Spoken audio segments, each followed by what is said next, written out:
Hello, and welcome to Watch What Crappens, a podcast about all that crap on Bravo that we just love to talk about.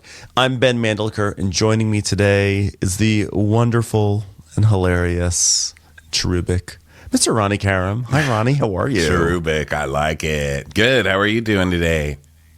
Fantastic. We had such a wonderful weekend out in the mountain zone of the United States. It was really so tremendous. Thanks to everyone who came out to Salt Lake City and to Denver. And of course, thanks to Angie K, who joined us for our Salt Lake City recap. That was so fun. A dream come true.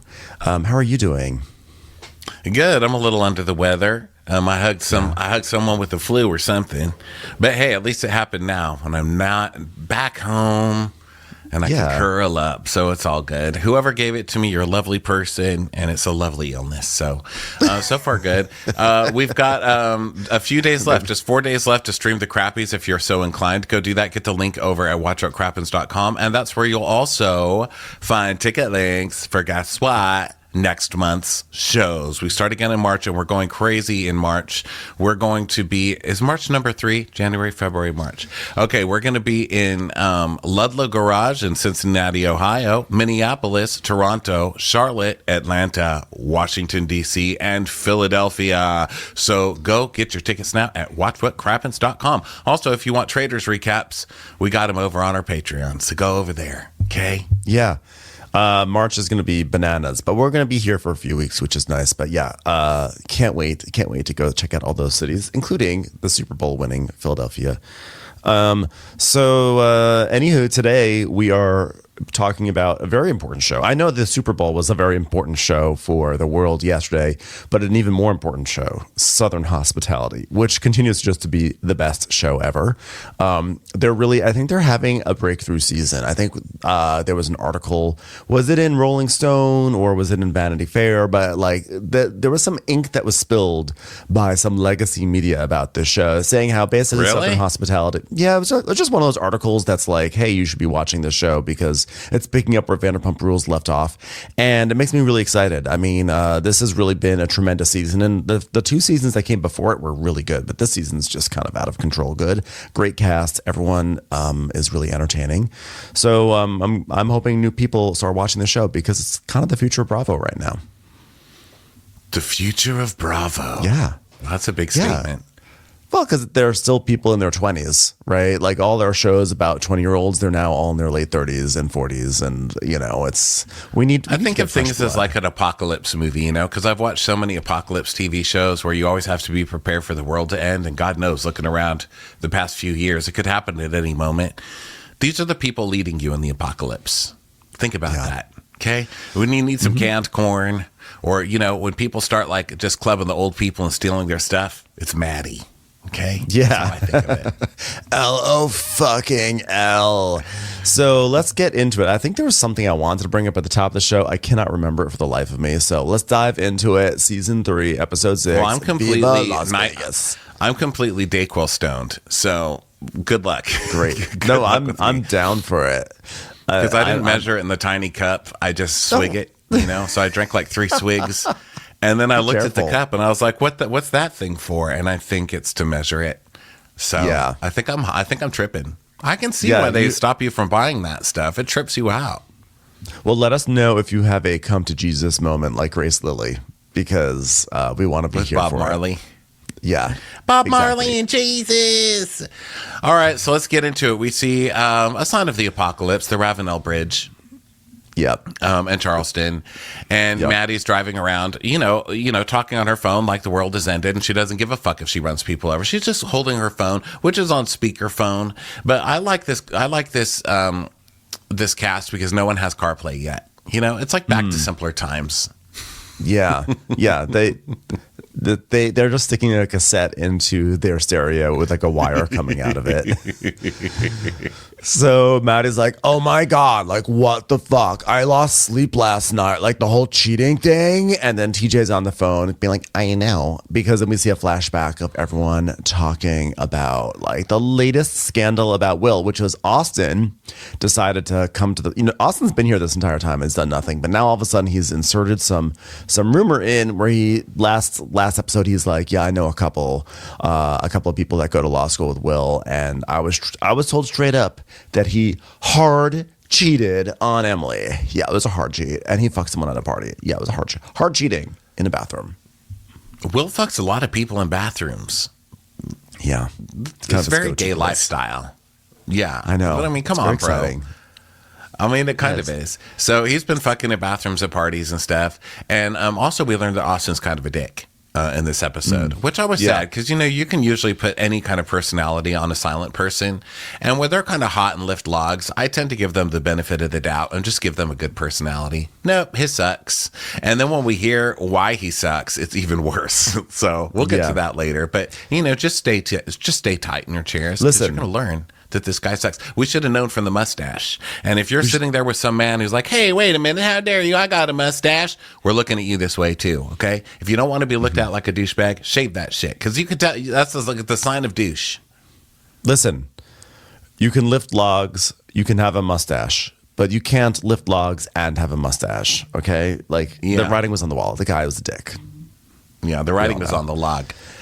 The writing's on the yes. So we go back to Maddie's car. She's gossiping still, and she's like, "It's just like dark as fuck that people are like talking again around town about what he's doing behind her back." I'm like, "People, it's you. You're the one who's actively talking behind his back, as you should be, by the way." Yeah. So then we see a flashback montage of people talking about Will. And we see my favorite character, Siobhan. She's just like, I just heard that Will was saying that she's like boring. She's like anorexic. He hates her body. She smells. She's like a rolled up booger in the shape of a face, but you can't really figure out what the face is. I hate her. I want Siobhan. Can we just follow Siobhan? I know. I really like Siobhan. Did she get invited? I don't think she made it to Vegas, right? She didn't get on the cast trip, huh? No. Wow, that's rough. That's rough. So then justice for Siobhan and justice for Cloris Leachman, too, who deserves to be on that trip. Cloris Leachman has put in some solid years on this show in the background, and she needs to be on the cast trip at this point. Yeah, what the hell? That's age shaming. I think you guys need to bring the rundown train, too. I mean, that was the character in Starlight Express. Remember the rundown train? It was like, I'm a train that don't run very well anymore. I don't. And that's that lady, Cloris Leachman. They need to bring her on. I want to know. Yeah, Will was fucking in the bathroom. Guess who had to clean that fucking bathroom? Me. Why did anybody feel bad for me? Two concepts I guarantee are not present at Republic Bar and Grill: Starlight and Express. I guarantee it takes a very long time to get a drink, and there's no Starlight.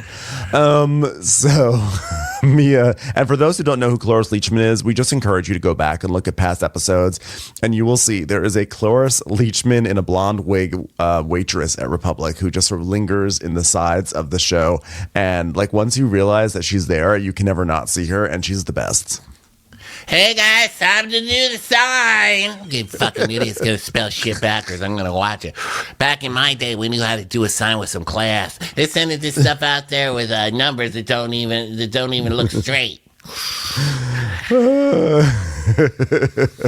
So now we're still in flashbacks of just people talking about Will. So we come back. It's a lot of flashbacks because there's a lot of rumors. And here just yesterday on the show, they're talking about the rumors, and Brad is like, he hooked up with some chick, and then Austin goes, yeah, she said that he fucked her in a bathroom, and then Maddie goes, another bathroom. So yeah, that's kind of his thing, the bathroom. Yeah, I mean, I get it. It's easy. It's quick. Just be done with it. You don't have to clean the sheets. But it's disgusting, guys. Stop that. Other people are going in there. The bathroom is to go pee-pee and to do coke. It's not for your spermatozoa, sir. So then we come back to the present, and Maddie's still talking to TJ, and he's like, well, the first instinct is obviously, like, tell everybody. But, like, this is all hearsay, so I don't really know what I do. I already told my vacuum. So whatever my vacuum does with it is up to her. Right. I mean, it's really important that we don't go to either of them without facts, especially Emmy. Yeah, because I sent her a text last night, and we see the text, which was basically, love you, miss you. Just so you know, I'm always here for you. Wanted to give you some space, and also maybe a hot dog if you want. It will cost you $4. But like I said at work, I'd love to talk to you at some point. Hand heart emoji. Yeah. Sir Wiener's really emoji. Heartfelt. Yeah. 3 hot dogs. Let's go out to the movies and have ourselves a snack. And Emmy wrote back, before we have a conversation, you need to talk to Will one-on-one. By the way, I'm so happy. Thanks for asking. Everything's great. Nothing is wrong. I already made 5 charcuterie platters this morning. So then TJ is like, I don't want to talk to Will, especially right now. So TJ explains that he hasn't heard from Will at all since the lake house, and that he has heard that Will is specifically upset at TJ. Oh, blame the gay guy. Listen, Bradley was just as culpable. Blame him too. Yeah. So then back to the present. We're in Maddie's car, and TJ's like, I'm upset that they're mad, but I didn't do anything wrong this time. I don't think. Did I? God, maybe I did. I don't know. Should I just apologize? And she's like, yeah. Emmy's like, all these people are involving myself, but what the fuck are we supposed to do? That girl has all her eggs in one basket. Eggs are so expensive right now. Stop putting them in baskets. Yeah. I mean, all these people are involving themselves in my relationship. When really it's no, your boyfriend made your relationship everyone else's business and keeps on talking about it to strangers and coworkers. But I do think that she puts, the eggs in the basket, which, as we already established, is so rude in these times, in this economy. He kind of knows exactly what to say and get out of certain situations. And it just kind of is just what it's like to have, I know what's kind of like to have a man who only tells you what you want to hear. It kind of just kind of gives me kind of the heebie-jeebies kind of. I want a man who just tells me what I want to hear. Why is that such a terrible criticism? I'm sick of men telling me not what I want to hear, okay? Here's the truth, Ronnie. It's just not going to work. No, lie to me. I want to lie. You're the hottest, you're the cutest, you're the bestest. That's all I want to fucking hear from a man. Okay, lie to me. What do I care? I don't need honesty in dating. This is why the escorting industry is a very legitimate enterprise. It's, because sometimes you just want to hear, it's we will pay you to tell us what we want to hear. And what's so wrong with that once in a while, Not a damn thing. That's why I always pretend I'm married to my waiter, whoever my waiter is for the day. They're like, can I help you? Yes, have a seat. My mom was mean to me when I was young. Oh, you were right. That's all I need to hear. Bring me a side of butter. We're good. The waiter's like, I have to stop asking so many open-ended questions. There's been a rise in waiters asking very specific questions lately. No more, how are you? It's how is your French toast, Rondell, who I am not dating? I like that made it to the news. Yeah. And now this just in, there has been some concern over avian flu. No, waiters asking more specific questions. Okay, so Maddie's like, Emmy is trying to convince herself that her relationship is perfect, and I have to accept that Emmy wants us for herself, and if she's happy, then kudos. So now we go back to Maddie's car, and she's still driving recklessly. And she goes, by the way, I just want to make it clear as motherfucking day to her that she's not alone. And I want her to know that I care for her and support her, and I'm here for her. And that's why I want to invite her to Vegas. The most,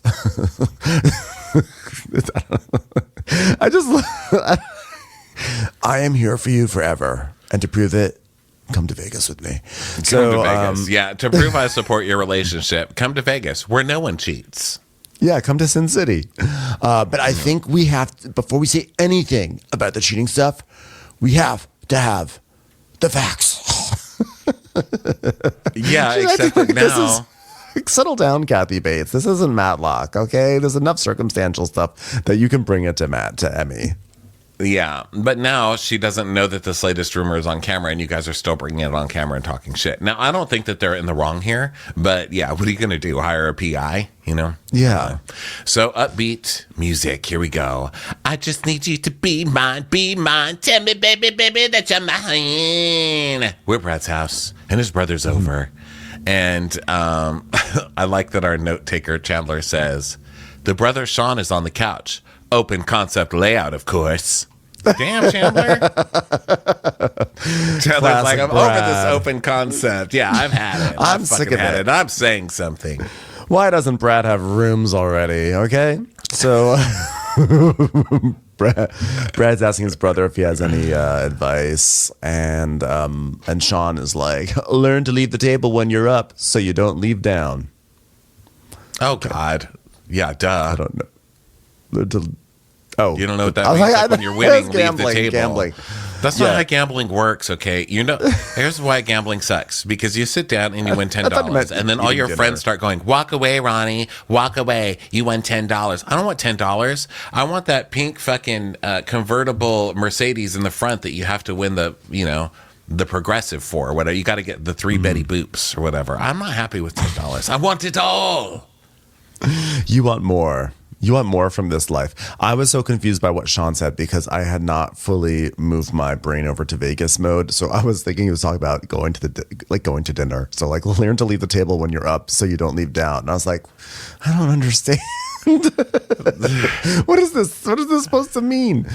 So now we're good old fashioned gambling, baby.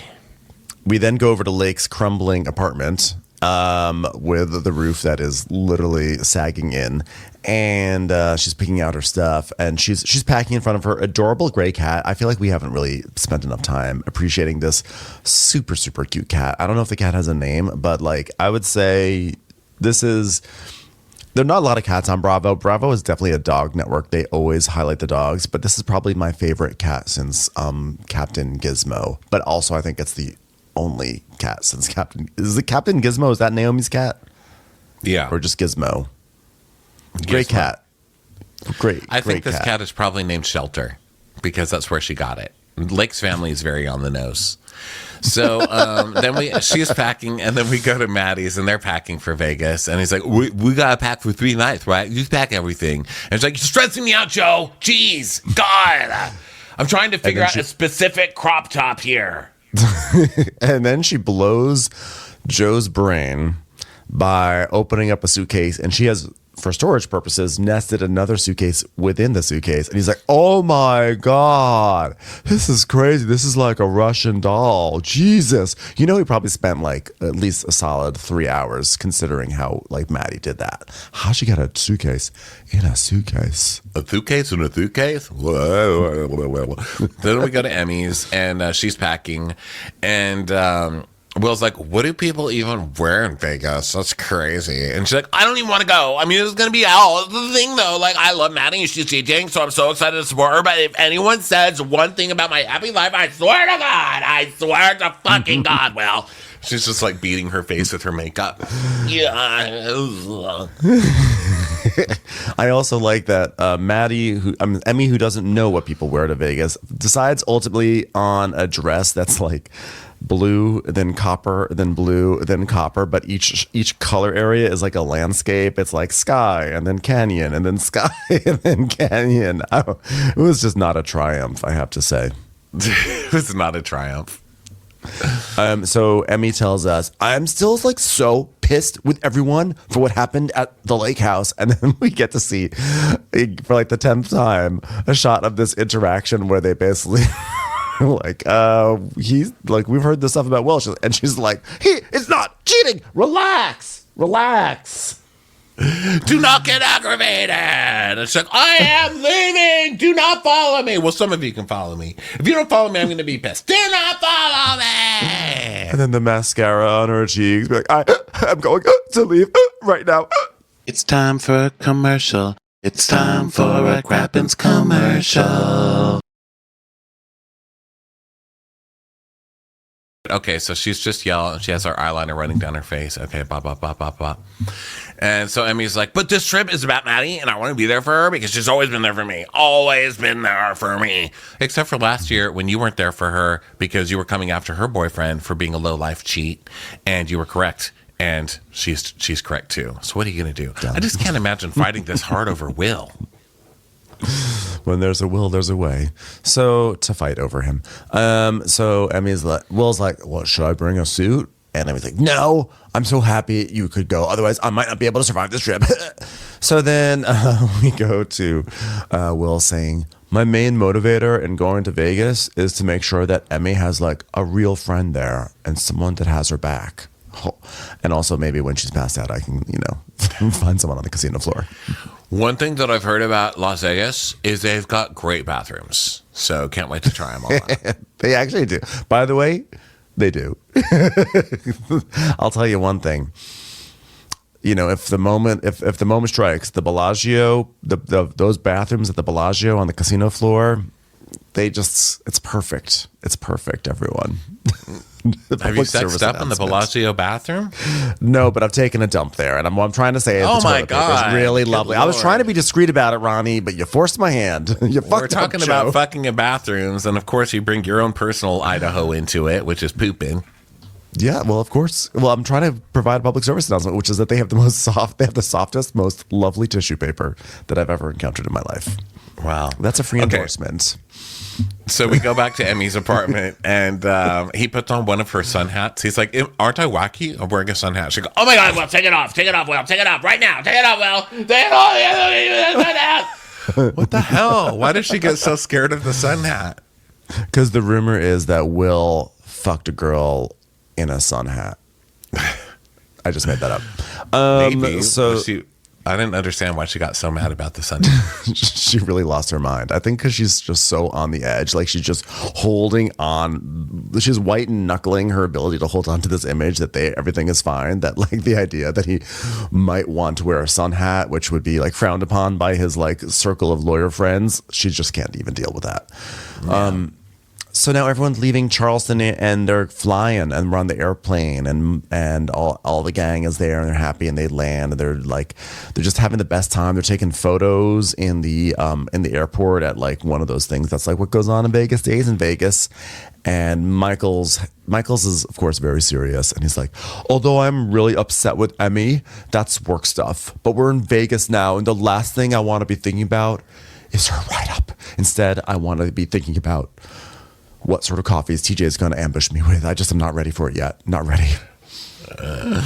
And then we get to see my favorite flashback, which is, sorry, but no call, no show, right up.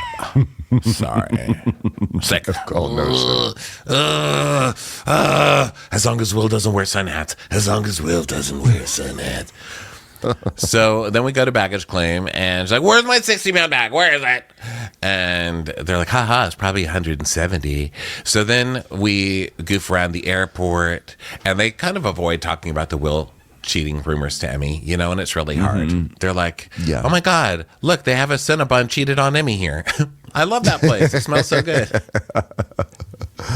So they're getting into their cars, and so one car has Austin, Brad, Lake, and Molly, and Austin is like, "Wow, how the fuck did I end up in a situationship 2 days before Vegas?" And like, no one, I don't think really cares, but Lake is like, you said that you had a girlfriend, and that's like not a situationship, that's a relationship." Does it me or does Lake always seem like she is stoned out of her head every time she talks? Yeah, Lake kind of goes between personalities, and I'm not really sure which one is the real one yet. But I mean, I kind of enjoy all of them. But yeah, I'm really into Lake. Stoned. Yeah, I feel like the first two episodes they didn't really give us that. Lake was just there and we didn't understand. But then once they finally decided to like make Lake a proper character, no, I think she's a great addition. You like her cats, you're in. Just say it. Just say it. Give me a cat and I'm sold. I'm an easy sell. That's the way to my heart. Just a cat. Just a cat. So Austin's like, I rekindled my relationship with my ex a couple of days ago. We dated for 6 months. We broke up on New Year's Eve 2023, but I never stopped thinking about her. Every time I pick up a log, I think, God, I miss you. In our recent rekindling, no pun intended, because I'm a log person. There's been some beautiful unspoken mutual energy, and then we get the screen going like, uh-oh, it's a hippie, boodity boodity boodity boodity. He's like, it's trans-dimensional, just otherworldly kind of love. You dumped her on New Year's, fuck off, piece of shit. Yeah, this is also how you know he's a huge dick, because he's talking about like trans-dimensional unspoken love. That's just the sort of like faux deep insight that like assholes have when they try to make themselves seem like they have more substance than they actually do. So let me tell you, people who say things like we have a trans-dimensional kind of love, they don't wear deodorant. I'm telling you that right now. No. And they also You've been only have warned. one dimension. They have a trans-dimension relationship because they only have one dimension, so it's really easy to be trans across it, right? Like, there's no other dimensions that need to be crossed. You're just on the one, so it's really easy to be trans-dimensional. So Maddie, Joe, so now the other car is the rest, the cast. It's like the varsity cast members. And so Grace Lily is back with us, and she's like, I'm gonna get a good night's sleep for sure because I have to perform tomorrow. I'm on tour, and I was up late partying with Bob Marley and Jesus in my dreams last night. Joe's like, oh my God, holy shit, Maddie Reed is on the side of the Duke building, guys. Everybody look, it's Maddie Reed. And then we see Maddie's picture up there, and she's like, it's me, Maddie Reed, on top of the building. And it's really cool, but it's one of those digital things they can kind of change in and out, which I'm not dissing her for. That's how they do things now. But it's cool to see her. But I was cracking up because this weekend I saw Emmy posting pictures of her sick body in a bikini in front of that same building, and it was like a Verizon ad or something. I was like, did you seriously just wait for Maddie's picture to go away and now you're posting in front of a Verizon ad? Come on, bro. Yeah, I know. I was also just like, I was like cracking up at like how excited they were for Maddie. But then I also was realistically, I had to check myself because we are doing our first ever Vegas show in May. And I just know that the moment I see just like the smallest image of us on some LCD screen off the strip on the side of the road, I'll be like, Ronnie, stop the car. I'm taking a photo. I was going to say, I don't think they do that off strip. Sorry. Better luck booking next time. Maybe we could just pay them like people who get engaged, We can just be like, put our faces up there. I want to be on the side of the Zook. We want to. Okay, guess what? We're going to move our venue to the Zook building, everyone. We should. Ben and Ronnie play the Zook. Zook. We'll play This Gadzooks. is the best day bar I've ever seen in my life. Yeah, we should. Oh my God. Zook. Zook. What is Zook, by the way? It's Zook. A musical It's like movement. the Italian brother of Zeus. It's like the Italian little brother of Zeus who never gets any attention. It's just like the royalty-free version of like Shoop. it's like the Shoop that's like slightly different. It's like Zook, Zooka, Zook, Zooka, Zook, Zooka, Zooka, Zooka, Zook. It sounds just close enough.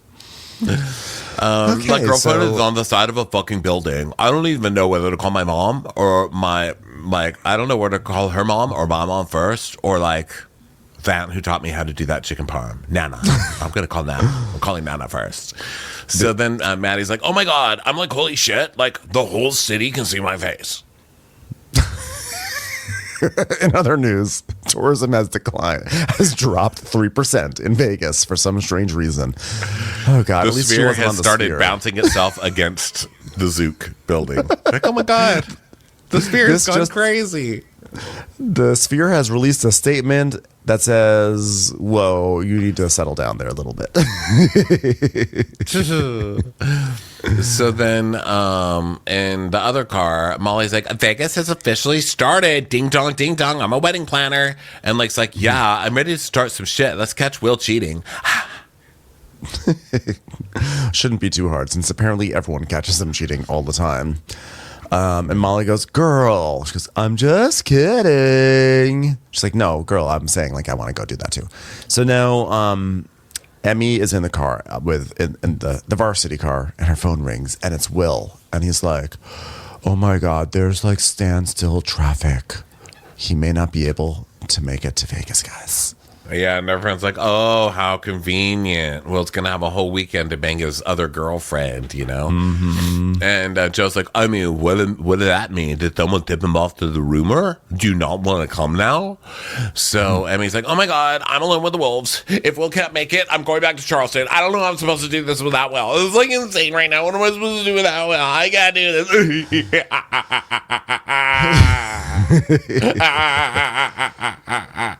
High five. So they all go to check in. Emmy is like spiraling. She's telling the producer that Will missed his flight. She's like losing her mind. She's saying she's losing her mind because she doesn't want to be alone with the cast. But I think we all know she's losing her mind because she knows Will is planning to have an afternoon delight before he comes to Vegas. So then she's like, I just have social anxiety every time I'm left with this group on a trip. And then meanwhile, the hotel receptionist, this pretty lady, she's just like making typical receptionist chatter of like, is this your first time here? You know, and Brad's like, hey, well, actually, it's like my third. I've been around, but I don't know it all. He's like basically trying to flirt with her. And she's like, well, you can go to Dre's for fun. And he's like, Dre's if I want to shake my ass? She's like, yeah. Absolutely. If you want to shake your ass, Dre's is the place. Wow, yeah. It's like, wow, you've really got game. I love when guys think that they have game because the person who's supposed to be nice to you at reception is nice to you. Like, yeah. I know. Yeah, she's into me. I'm like, yeah, they're basically just like very well put together go-go dancers. Okay, they will sell you the fantasy. Oh my God, that was such a funny joke. Hope you enjoy your stay. And let me tell you why they have tickets for places that they give you for free, because those things suck. Okay. Yeah. So when they're like, oh, you know what you should go see? Rich Little. He does 90 voices. You don't want to see that. You know what I mean? No offense, Rich Little. Rich Little is at home like, wait a minute. I say. Matt Rondell. What's the name of the guy what's the name of the guy George who has Bush like voice? Who's the guy who has like the little dragon? You know what I'm talking about? The little, he's like a little puppet dragon puppet. It's like, or like there's the guy who has the puppet named like Madam or something. Oh, okay. That's from Sesame Street. I just remember Rich Little because I remember my parents coming back from Vegas and being like, Ronnie, there's a guy named Rich Little. He does 80 voices. It's incredible. I've never seen anything like it. I mean, you think your community theater is good? Wait till you see Rich Little. I was like, oh, shut up. Okay, so then Is it Jeff Dunham or Jeff Durham?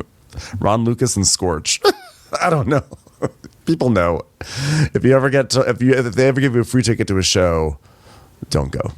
It's not good. Yeah, it's like topless Elaine Boozler doing like, hey, you know, Wait, how's my husband saying he doesn't drink the milk? Wait, now hold on a second. Now don't bring it. Boozler's milk joke. If you're bringing Elaine Boozler into it, now I will go see her. I will see Elaine Boozler. I will see my Paula Poundstone, and I will see my Rita Rudner. I will protect them at all costs. Okay. All right. Well, Rich Little it up. So then Brad is basically just trying to make Lake jealous. He's like, yeah, isn't she beautiful? I just flirted with her. And Lake's like, I'm sad. So then Molly's like, yeah, I knew you were flirting it up with your eyes. And he goes, yeah, she can have my children.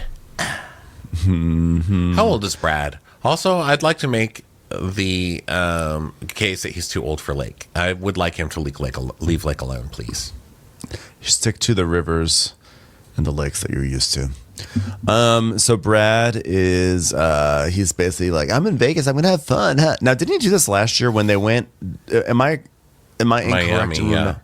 When they went to Miami, he did the same thing where he was sort of like flirting with what's her face, Lucia, and then he flirted with another woman right in front of Lucia's face. So this is kind of he actually kind of has that like fucked up kind of negging thing. Like this is very much like right out of The Game, you know, out of whatever the pickup artist name guy was, Mystery.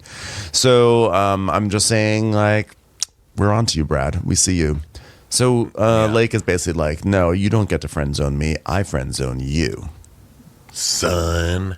So then back to present, we're at the Luxor, which is hilarious. That's where they are, the Luxor? I guess. I didn't think they were at the Luxor. I thought they'd be at the Zouk. Is the Zouk part of the Luxor? Oh, is it? I thought they were Resorts World, which I don't even know what Resorts World is. I just thought that's where they were. I don't know, but was Circus all booked up? Was the Golden Nugget packed for the weekend? Yeah, the Luxor smells like diapers. That's what it smells like. Okay, so they're like, oh my God, our rooms are amazing, which literally nobody ever says at the Luxor. So it was nice to hear it. There is a first time for everything. And then Joe's like, this looks bigger than any apartment I have in Charleston. You think? Well, because there's no leaks coming from the ceiling. There's no like army of ants crawling around the walls. I would say it is a little different, yes. Yeah, and then TJ's like, oh my God, the pool looks like a penis. And it does. It looks like a kind of twisty, turny penis. And so they're gossiping about Will conveniently missing his flight. And Michael's just like, oh my God. Emmy was like in the car going crazy. And then we flash back to Emmy just like pulling that little piece of her hair. Like, I'm fine. Everything's going to be okay. Everything's going to be fine. Everything's going to be fine. She is like climbing Rapunzel's hair to save her and not getting anywhere, just constant tugging. So Molly's like, I'm not Emmy's biggest fan, and I'm still trying to really get our rivalry off the ground this season. I feel like no one's really paying attention to it, but I do feel for her. And then we cut to Brad, and he's like, yeah, the whole rumor situation, this is going to be interesting. I don't believe that whole thing with Austin. And then we see Austin, flashback to Austin telling his rumor to everyone. But then TJ says, well, I think he's afraid to share because whoever told him, he doesn't want to get in trouble. And then TJ is saying he's not saying that he doesn't believe it, but he also feels like there's more to it. And so now TJ has a conspiracy. He says, so Austin just rekindled with his ex-girlfriend, and Austin's ex-girlfriend's brother just graduated from the same law school that Will is going to. Ooh, I love a gay detective. You go. Yeah. He's like, wow. Yeah. He's connected to that girl. That girl's connected to this guy. They're all in law school. Dun, dun, dun. So he figures it out immediately. And then, so the producer's like, so Austin, was it the girl you used to date that told you Will is cheating? And he's like, that's a good question. I'm not really sure how to talk about this. It's like a trans-dimensional thing. Literally, he could have had the easiest swerve. He could be like, no. Just say no. Just say no. It was someone else. He's like, oh.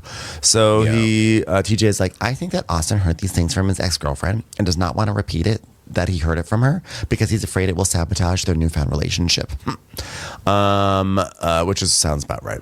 So then Michaels is talking about how he sent Preston, his new love, a picture of the bathtub. And Preston's like, oh my God, girl, I'm on my way over there. Immediately. And he's like, yeah, things are going amazing with Preston. He's my boyfriend. He just doesn't know it yet. Wow. I'm surprised. I have to say, I really am surprised. So then Lake is asking how far they've gone. Like, have they gone first base, second base, or third base, or whatever? And he's like, define the bases. And so she's like trying to be like, first base is kissing, and second base is touching punani's and things like that. He's like, let's keep it at second. I have a question. Which base is providing an unexpected coffee?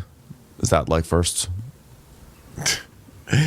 What base is almost shitting myself because someone gave me an unasked for coffee? I think that's like a home run, right? Yeah. So gay bases are different.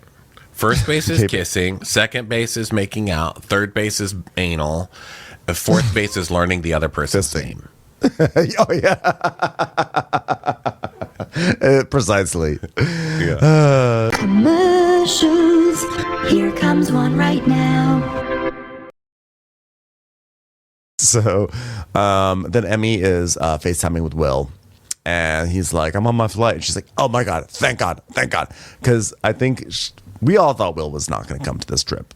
We thought he was going to take the chance to have a free weekend to basically be unsupervised and get drunk and make out with girls. Yeah. So then Maddie and Joe are talking about them, and Joe's like, oh, I mean, the whole Will thing, like, I don't have any proof that he's cheating on her, but, like, I don't want to be like, let's have a fun weekend, let's be best friends, but, like, I know he's cheating, you know what I mean? And it's like, oh my God, so you're saying you want to hash it out so you can, like, not be uncomfortable anymore? He's like, yeah, I just want to know the truth, though. Yeah. That's what I want to do another day. She's like, okay, I don't really know what you're talking about right now. Go take more pictures of me on the Zook. So now everyone's getting ready for dinner, and then Brad comes into his room, and TJ's like, oh my God, Brad, walk into the center of the room. I'm the only one in the room here with you. Oh, wait. And then surprise, Mia pops out from behind the curtain, and it's like, oh my God, Mia's here. And she's basically like, yes, I'm back. I lost, and now I can eat cheeseburgers again. Yeah. So they're all excited that Mia's there. And TJ's like, Austin, super excited to see you. She's like, are you being sarcastic? Yeah. Because at the lake, he said, Mia, fuck that bitch. Which I don't think he said. And Brad just goes, I mean, along those lines, kind of. And then we see the flashback, Austin saying, I think she's gross. Which isn't great, but it's not calling her, it's not saying fuck that bitch. Come on now. And she says, I know Austin solely from one dinner I had at the restaurant he worked at on King Street. And listen, I can be a bitch sometimes, but I was never a bitch to him, ever. Like, if I knew he was going to call me a bitch, I would have been a bitch to him. I mean, why waste it? So then Mia is basically like, okay, I'm going to get ready. So now everyone is slow motion going into the casino, walking past the cobwebs of the Luxor. And then they enter the Zouk nightclub because they're going to do like a sound check. And Maddie's like, oh my God, this is the nicest day club I have ever played at. I'm like, the previous nicest one was like the Papa John's on King Street. So like, stop acting like you've been playing at these really swanky places. Yeah, and Brad's like, "Hey, Grace Lily, have you performed here? And have you performed live before?" And she's like, I mean, I've been alive, but it's more than I can say for Bob Marley, and he's still performing. So don't tell me what I can and can't do." Yeah, and they're like, "So, are you nervous before you give a live performance?" And she's like, "Champagne helps me all the time. Obviously, champagne and hula hooping." Ayahuasca too. Have you ever done ayahuasca and then performed? It's just great. So Grace is like, now they're all at the restaurant, and Grace is like, hey TJ, tell me what's going on with the wieners. Which I feel like, is this the first time that Grace has ever talked to TJ? I feel like they've never interacted before. So TJ is like, well, honestly, I've been so stressed out. I mean, hot dogs, it's really hard. I mean, there's like a bun, there's a hot dog, you have to put them together. It's just been 3 weeks of stress. Yeah, he's like, but it'll all work. It's like a tightrope. She's like, yeah. Wieners can be confusing, but they always come through. Okay. So then he's like, yeah, next week I'm launching Sir Wieners. And before we left Vegas, I got done everything I potentially needed to get done. I got wieners. I mean, that's pretty much it. And I got buns. I'm still trying to figure out how to get the wieners and the buns, but like, I think we're gonna work. It'll work out. I just have to pray to God that we can figure out meat this to bun operation. ratio. Hopefully it'll come to me. Meat to bun ratio. Meat to bun ratio. It's a really complicated dish.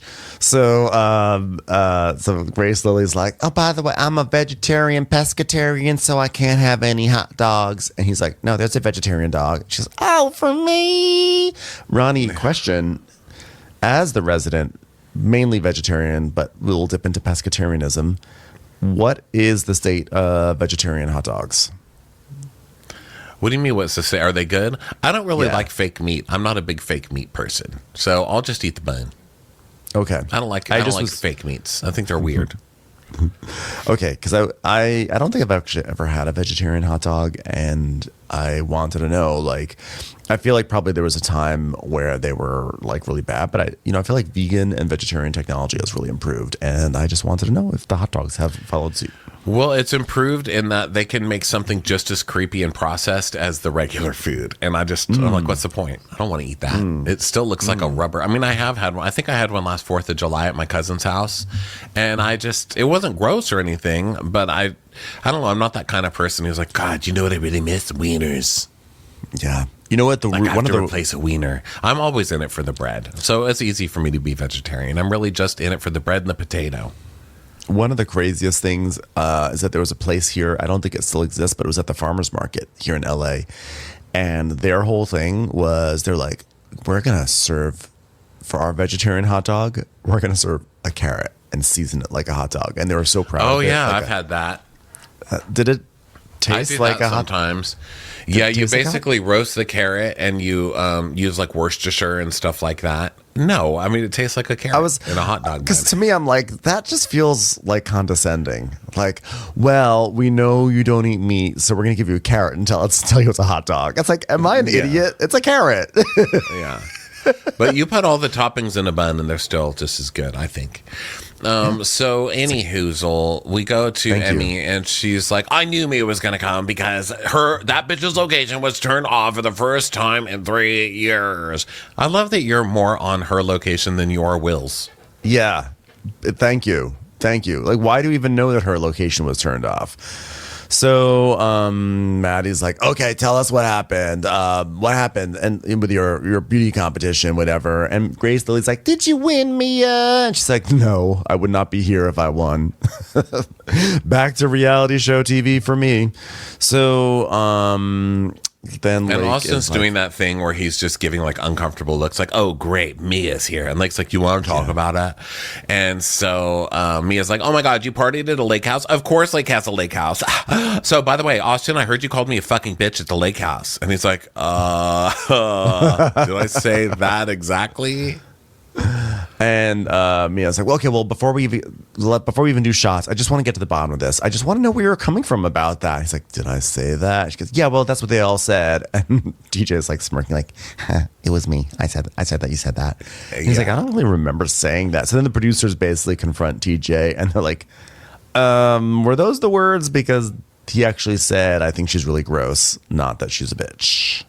Yeah. And then TJ just laughs. He's like, "Same thing though, right?" "No, it is not the same thing." So Molly's like, TJ's messy, but generally Mia doesn't need any help getting riled up. Let's watch her go. So Mia's like, "Calling me a bitch is kind of crazy. Like, if I didn't even know Lake and I called her a bitch, that would be crazy." And Lake's like, "Geez, what'd I do?" And Emmy's like, "That's what I love about Mia. She'll say it straight. She won't go behind your back. Well, she might, but she'll say it right to your face." I'm like, "Well, you didn't seem to like it last year when she says right to your face about Will, and then you basically stop being friends with her for the rest of the season."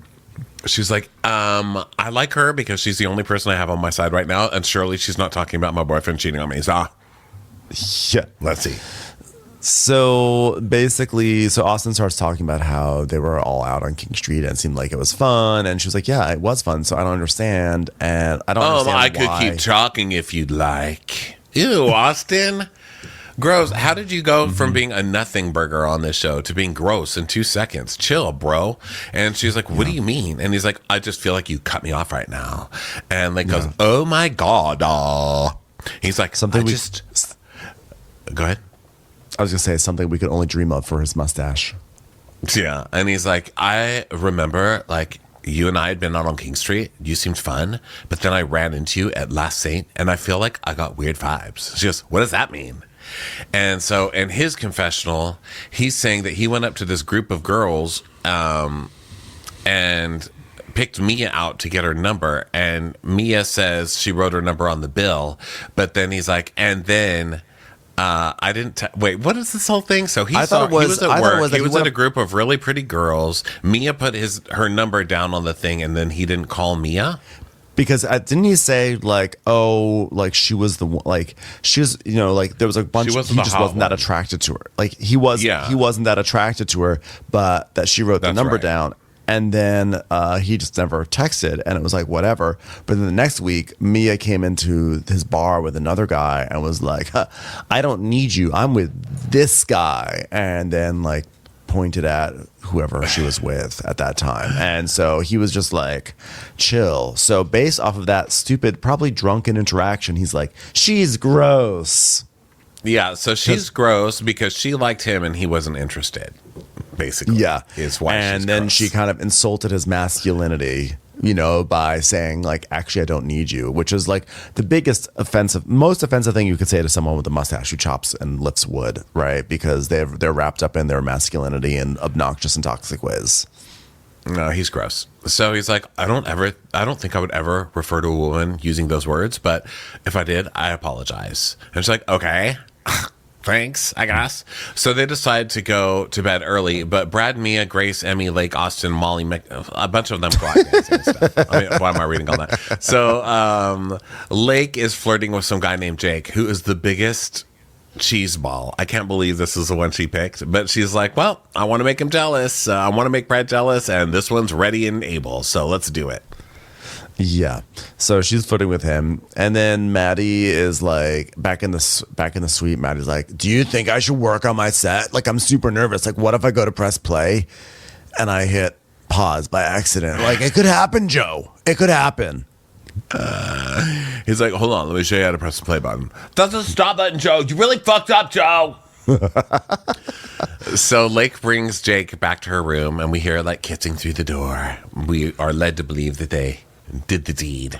So then the next day, everyone's also wait. Like, also, just point of reference. Will also returns at this time, and he immediately gets into bed, and he's like, "I don't want to." He doesn't want to like do anything with Emmy. Yeah, because his dick is dirty, probably.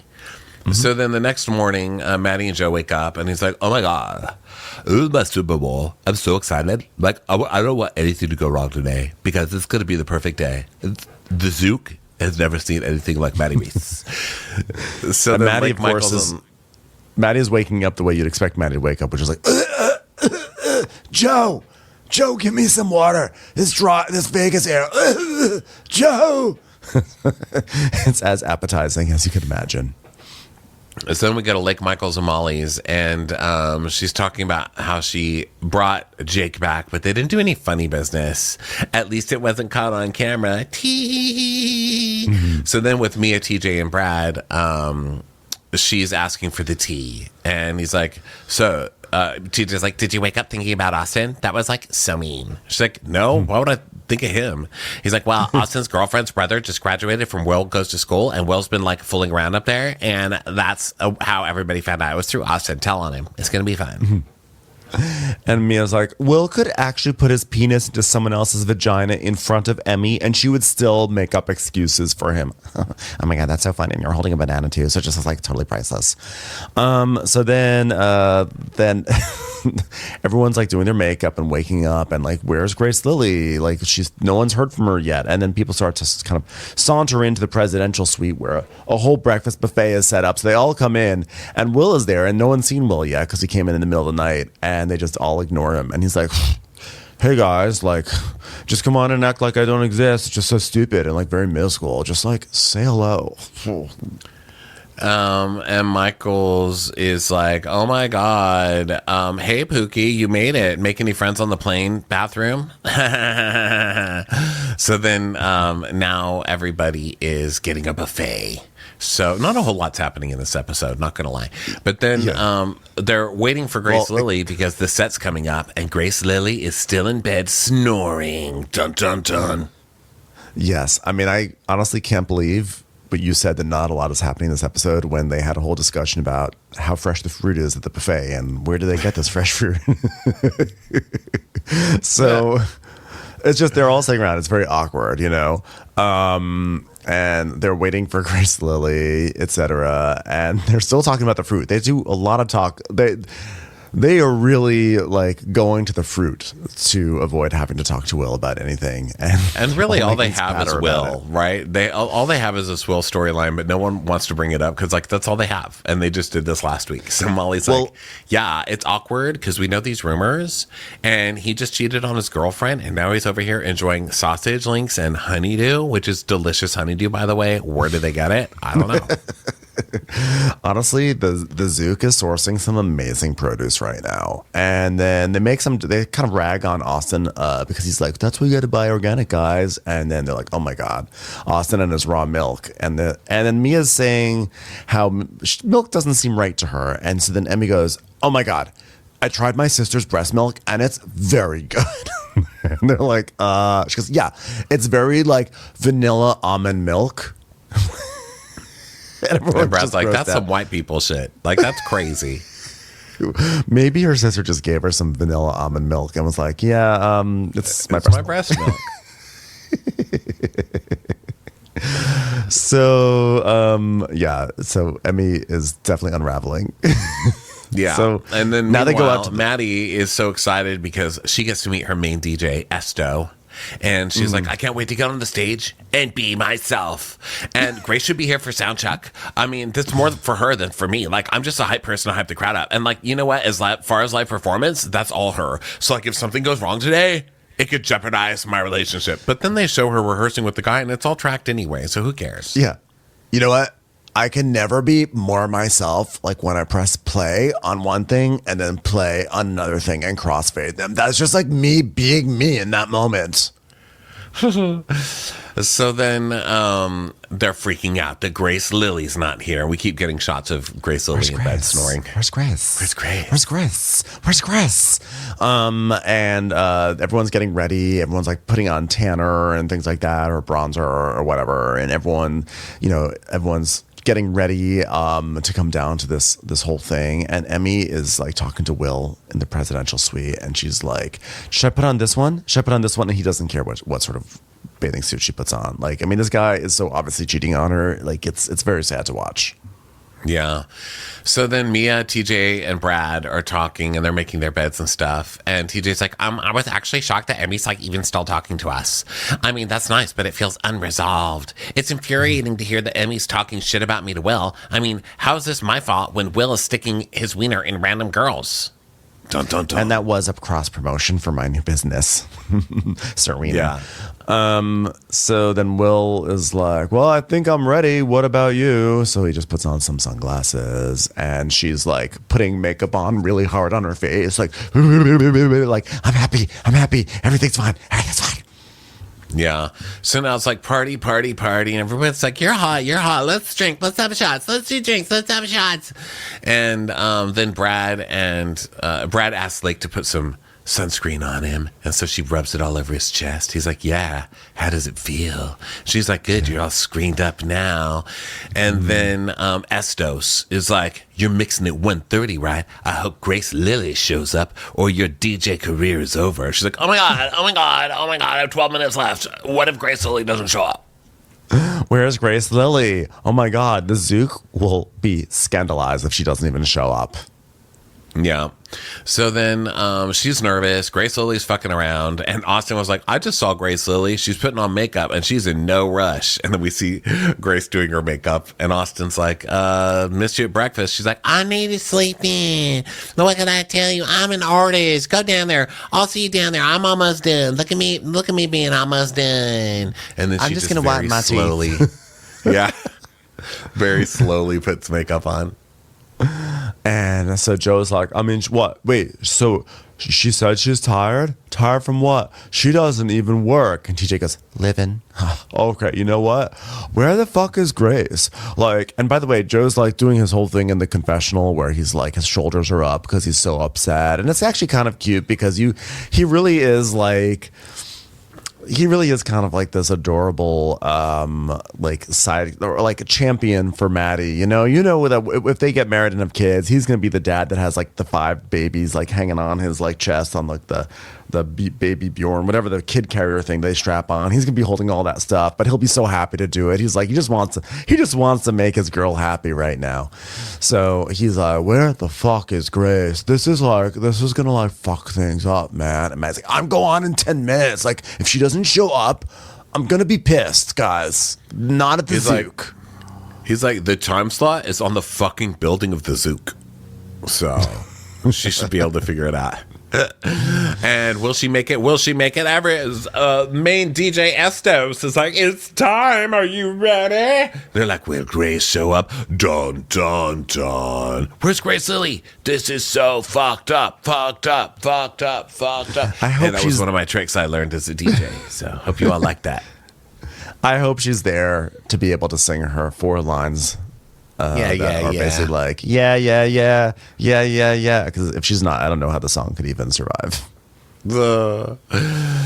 That's it, everyone. Gosh. We'll have to see next week, or I should say, we'll see this Thursday if Grace Lily does show up for her big show at the Zook. Until then, we'll just have to wait on tenterhooks. So thanks everyone for being here, and we will catch you on the next episode. Bye, everyone. Bye-bye.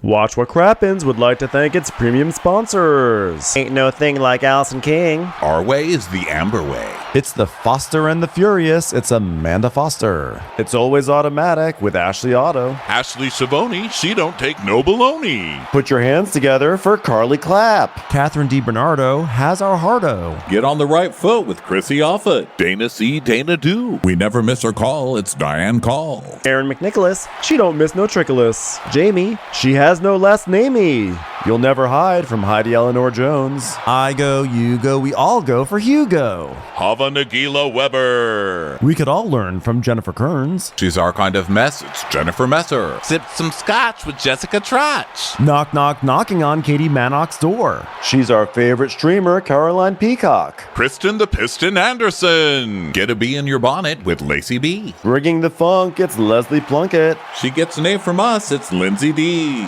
Let's give a kisserino to Lisa Lino. Fresh as a daisy, it's Maisie McHenry. We love her on the rocks, it's Melissa Cox. Megan Berg. You can't have a burger without the Berg. This is Living with Michelle Vivian. I love ya, Olivia Williamson. Tastier than Flanderson, it's Rachel Manderson. She sure is swell. It's Raquel. Yes, we canna, it's Savannah. Cast a spell with Shannon Spellman. Let's share with Sharon Eldridge. The Bay Area Betches.